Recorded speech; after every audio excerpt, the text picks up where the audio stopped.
അതിന് കൂടുതൽ വിശദാംശങ്ങൾ എന്ന് നമുക്കറിയുകയും ചെയ്യാം. രാജ്യത്ത് ഒരു പ്രധാനമന്ത്രി ഉണ്ടായിരുന്നു, വിശ്വനാഥ് പ്രതാപ് സിംഗ് എന്നായിരുന്നു പേര്. പെട്ടെന്നൊരു പക്ഷേ ആ പേര് കേൾക്കുമ്പോൾ ഓർമ്മ ഒന്നും പറയില്ല. പക്ഷേ VP സിംഗ് എന്ന് പറഞ്ഞാൽ അത് ഉറപ്പായും അറിയും. 7ാമത്തെ പ്രധാനമന്ത്രി.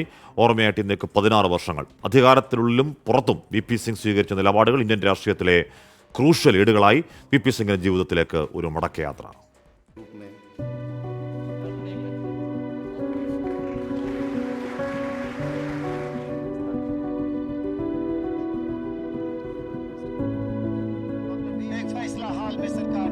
സാമൂഹ്യനീതിക്കായുള്ള നീക്കങ്ങൾ, അഴിമതി വിരുദ്ധ പോരാട്ടങ്ങൾ, ധീരമായ തീരുമാനങ്ങൾ, ഈ വിശേഷണങ്ങൾ കൊണ്ട് ഇന്നും ഇന്ത്യൻ രാഷ്ട്രീയത്തിലെ തിളങ്ങുന്ന മുഖം.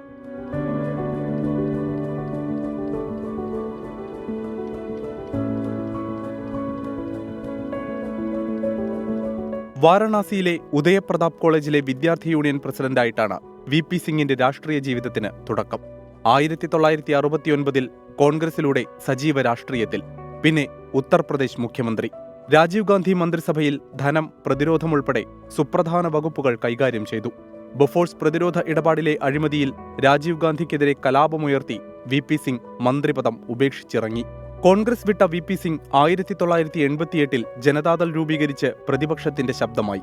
1989 പൊതു തിരഞ്ഞെടുപ്പിൽ VP സിംഗിന്റെ നേതൃത്വത്തിൽ ദേശീയ മുന്നണി അധികാരത്തിലെത്തി. VP സിംഗ് പ്രധാനമന്ത്രി. പട്ടികജാതി പട്ടികവർഗക്കാർക്കെതിരെയുള്ള അക്രമങ്ങൾ ഒഴിവാക്കുന്നതിനും സമത്വം ഉറപ്പാക്കാനുമുള്ള SC/ST നിയമ ഭേദഗതിയും മണ്ഡൽ കമ്മീഷൻ റിപ്പോർട്ടും നടപ്പാക്കിയത് VP സിംഗിന്റെ പ്രധാനമന്ത്രി പദത്തിലെ ഉജ്ജ്വല അധ്യായം. കേവലം 343 ദിവസം മാത്രമാണ് VP സിംഗ് പ്രധാനമന്ത്രി പദത്തിലിരുന്നത്. 90കളുടെ പകുതിയോടെ സജീവ രാഷ്ട്രീയം വിട്ടെങ്കിലും അക്കാലയളവുകളിൽ രാഷ്ട്രീയ ചർച്ചകളിൽ VP സിംഗ് നിറഞ്ഞു നിന്നു. 2008 നവംബർ 27 VP സിംഗ് വിടവാങ്ങിയത്. VP സിംഗിന് 24ന്റെ സ്മരണാഞ്ജലി. Research desk 24.